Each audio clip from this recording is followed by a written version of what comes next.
तो यार ये वीडियो देख रहे हो तो सेकंड एपिसोड देख कर ही आए होगे। भाई क्या परफेक्ट एपिसोड था। इस एपिसोड में वो सब कुछ एक्सप्लेन किया गया जिसका एज अ ऑडियंस हम लोग फर्स्ट एपिसोड के बाद आंसर जानना चाहते थे। जैसे कि थोड़ा और डीप में बताया गया कि टीवीए कैसे काम करते हैं, टाइमलाइंस के बारे में डेप्थ में बताया गया। बेसिकली जैसे जैसे लोकी सीख रहा था उसी के साथ हम लोग भी सीख रहे थे। चलो जानते हैं कि हमने क्या क्या सीखा। साथ ही कुछ hidden details, references and fan theories के बारे में भी हम लोग डिस्कस करेंगे।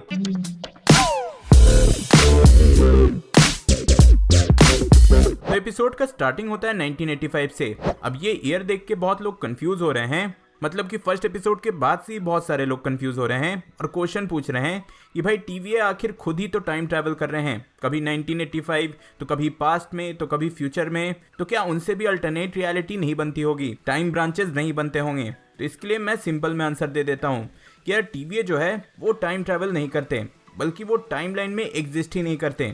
देखो सैक्रेड टाइमलाइन एंड टीवीए को ऐसे समझो कि एक स्ट्रेट लाइन है जिसमें एक प्रॉपर फ्लो ऑफ टाइम होता है एंड इसी स्ट्रेट लाइन के अंदर कई सारे यूनिवर्स एग्जिस्ट करते हैं। टू बी एग्जैक्ट इसी स्ट्रेट लाइन में पूरा मल्टीवर्स एग्जिस्ट करता है जिसे कि सैक्रेड टाइमलाइन बोला जाता है। फर्स्ट एपिसोड में इसे एक्सप्लेन भी किया गया था। बट वहीं जो टीवीए हैं इस टाइमलाइन के बाहर एग्जिस्ट करते हैं। अब वो प्लैनेट के फॉर्म में हैं, किसी तरह के मून पे हैं, या भाई एसगार्ड की तरह कुछ है, वो अभी तक क्लियर नहीं। लेकिन टीवीए टाइम फ्लो के बाहर एग्जिस्ट करते हैं, इसलिए जब उनको किसी पार्टिकुलर यूनिवर्स के पास्ट में जाना होता है तो वो डायरेक्ट पास्ट में चले जाते हैं, और फ्यूचर में जाना होता है तो वो डायरेक्ट फ्यूचर में चले जाते हैं। वो पूरे के पूरे सैक्रेड टाइमलाइन को बाहर से देखते हैं, ना कि उसमें रहकर। और हाँ, यहाँ 1985 में ही लोगों को देखकर लग रहा है कि भाई वो पुराने टाइम के हैं, लेकिन ये किसी तरह का फेस्टिवल होता है जिसमें लोग पुराने टाइम के लोगों के जैसे कपड़े पहनते हैं। हैलोवीन टाइप समझ लो।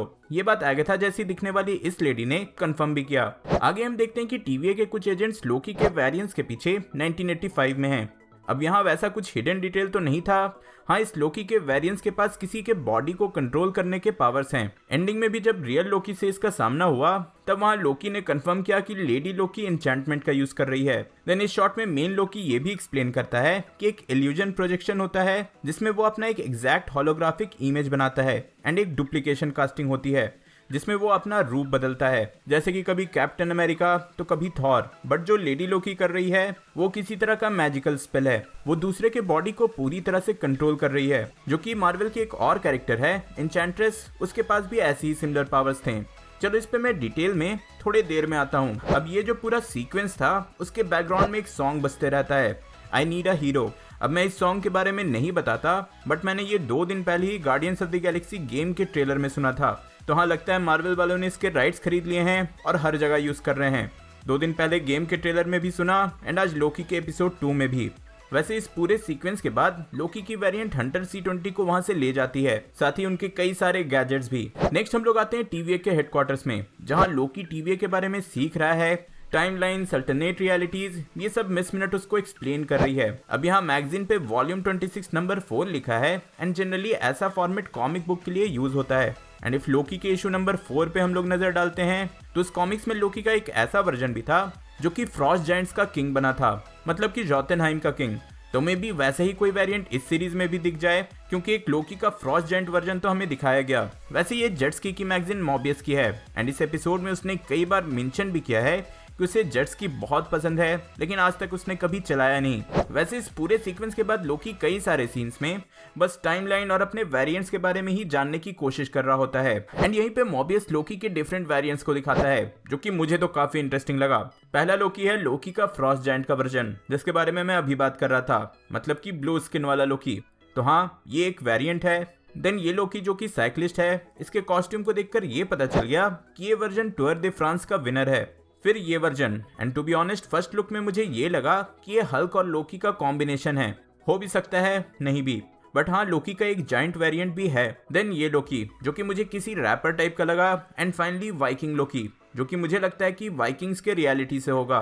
लेकिन मॉबियस यहाँ इन सब के साथ ये भी कंफर्म करता है कि इन सारे वेरिएंट्स के पास अलग अलग सुपर पावर्स हैं, कुछ बेसिक पावर्स के साथ, जैसे कि शेप शिफ्टिंग, इल्यूजन, ये सब। आगे हम देखते हैं कि लोकी टीवीए के साथ उसी टाइम में जाता है जहां से हंटर C20 गायब हुई थी एंड यहाँ वो मॉबियस को बोलता है कि TVA is a propaganda. Then आगे भी कुछ और जगह जब दोनों डिस्कस कर रहे होते हैं तो लोकी मेंशन करता है कि टीवीए एक बहुत बड़ा झूठ है। वो नहीं मानता कि 3 टाइम कीपर्स ने मिलकर टीवीए बनाया है एंड मल्टीवर्स को सैक्रेड टाइमलाइन में अरेंज किया है।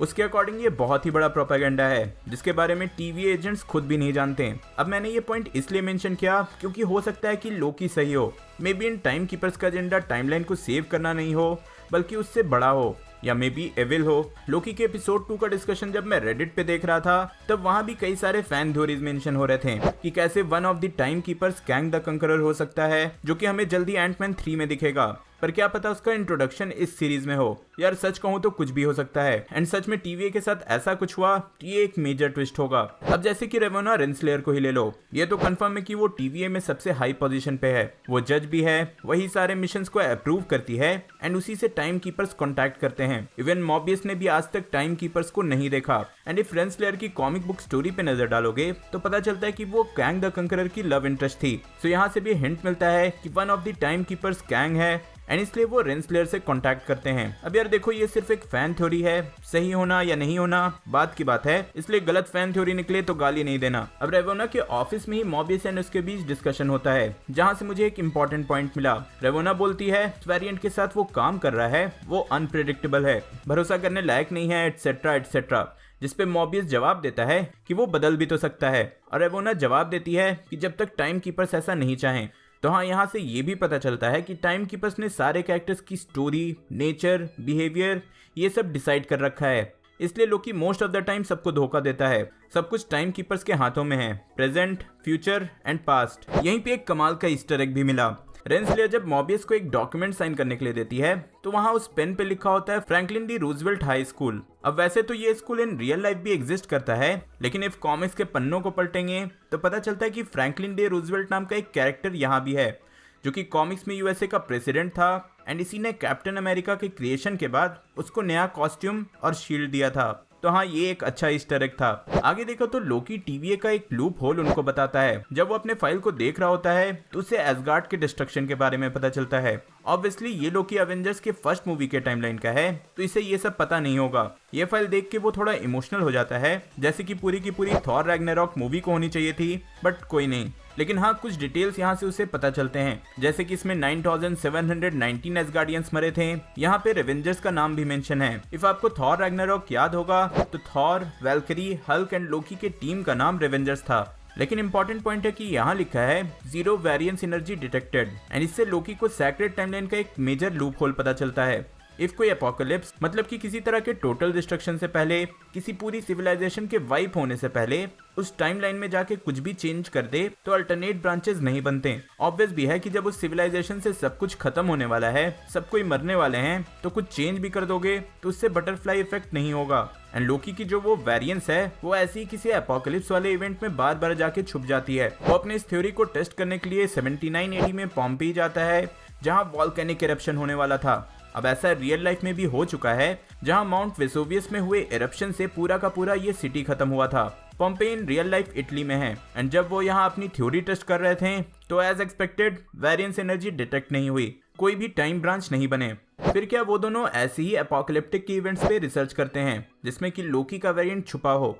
फर्स्ट एपिसोड में जो कैंडी कैबलुई मिला था उससे पता चलता है कि ये कैंडी 2047 से 2051 के बीच का है, एंड इसी के बेसिस पे उन्हें एक ऐसा ही इवेंट मिलता है 2050 के अलाबामा में, जो कि उस टाइम पे एक कॉर्पोरेट टाउन है जिसे कि रॉक्स कार्टून करती है। अब ऑब्वियसली कुछ अजीब नाम आएगा तो कॉमिक्स के पन्नों को पलटना पड़ेगा, एंड कॉमिक्स से पता चलता है कि वहाँ रॉक्स कार्ट तो नहीं लेकिन रॉक्सॉन कॉर्पोरेशन है। इनका लोगो भी काफी ज्यादा सिमिलर है, एंड बेसिकली ये एक major oil and gas company है मार्वल के कॉमिक्स यूनिवर्स में। फिर क्या सारे 2050 में लोकी के उस वेरिएंट के पीछे रॉक्स कार्ट पहुंच जाते हैं, जहां पहले से ही वो उनका वेट कर रही है। उसे पता था कि लोकी के हेल्प से वो लोग यहाँ पहुंच जाएंगे, इसलिए उसने जानबूझकर वो कैंडी भी छोड़ा था।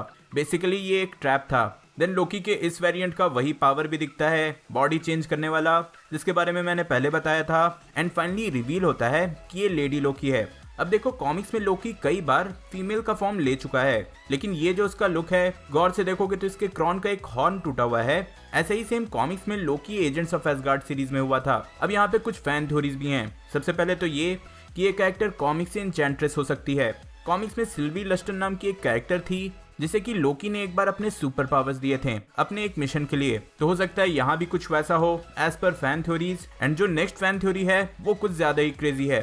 जिसके अकॉर्डिंग ये लेडी लोकी एंड अपना लोकी एक ही हैं। हमारे लोकी ने पहले TVA में घुसकर TVA की पूरी नॉलेज ली, देन यहाँ तक कि एक लूप होल भी ढूंढा जो कि हजारों साल तक TVA खुद नहीं जान पाए थे, एंड इस लूप होल के बारे में बस लोकी एंड मॉबियस को पता था। देन वो फ्यूचर में ट्रैवल करके डिफरेंट फॉर्म्स में TVA पे अटैक करने लगा, and since different timelines, different realities ये सब इन्वॉल्व हैं, तो किसी भी वेरिएंट के पास कोई प्रॉपर मेमोरी इस बात की नहीं है। इफ आपने प्रीडेस्टिनेशन मूवी देखी होगी तो आप इस थ्योरी को अच्छे से समझ पाओगे, और नहीं देखी भाई तो भाई प्रीडेस्टिनेशन देखो, बहुत ऑसम टाइम ट्रैवल मूवी है। और चलो ये तो बस फैन थ्योरी है, मानना ना मानना आपके हाथ में है। एज अ फैन मैं बस डिस्कस कर रहा हूँ। In the end lady Loki TVA के टाइमलाइन रीसेट डिवाइस को सैक्रेड टाइमलाइन पे ही यूज करती है, जिससे कि कई सारे टाइम ब्रांचेस बन जाते हैं। बेसिकली जैसा मल्टीवर्स पहले था वैसा होने लगता है। अब यहाँ उसका मोटिव अब तक तो रिवील नहीं हुआ, लेकिन ऐसे ही लग रहा है कि वो बस चाहती है कि TVA का पूरा हेडक्वार्टर्स पैनिक हो जाए, टाइमलाइन को सेव करने में लग जाए, और तब तक वो टाइम कीपर्स तक पहुंच जाए। जैसे कि हंटर C20 ने रिवील किया था कि उसने उसे बता दिया कि टाइम कीपर्स कहाँ हैं। अब इससे ऊपर वाली थ्योरी और भी ज्यादा कंफर्म हो जाती है, क्योंकि भाई अपना लोकी भी जब से आया है वो यही बोल रहा है कि उसे टाइम कीपर से मिलना है, एंड लेडी लोकी ने भी हंटर C20 से टाइम कीपर्स का पता लिया है। तो भाई कुछ तो गड़बड़ जरूर है, एंड इन द एंड हमारा लोकी भी लेडी लोकी के साथ भाग जाता है। औरत का चक्कर बाबू भैया, औरत का चक्कर बहुत बेकार होता है। तो यार ये था इस एपिसोड का ब्रेकडाउन। मुझे पता है कि एपिसोड 2 के बाद फैन थ्योरीज बहुत सारे हैं और सच में ऑसम भी हैं, लेकिन इफ गलत हुए तो वापस आके गाली मत देना। फैन थ्योरीज हैं, स्टोरी जाके मैंने नहीं लिखी। एज अ फैन मैं बस आप लोग के साथ शेयर कर रहा हूँ। होप सो कि मेरा ब्रेकडाउन आपको पसंद आया होगा। इफ हाँ तो वीडियो लाइक करना, शेयर करना, एंड ऑब्वियसली अभी और भी ऑसम वीडियोस आने वाले हैं तो उसके लिए सब्सक्राइब कर लेना। पिछले एपिसोड का ब्रेकडाउन देखने के लिए ऊपर वाली वीडियो देखें, एंड लोकी के वेरिएंट्स के बारे में जानने के लिए नीचे वाली। मैं जल्दी और नए वीडियो लेकर आऊंगा। टिल देन बी देसी बी नर्ड।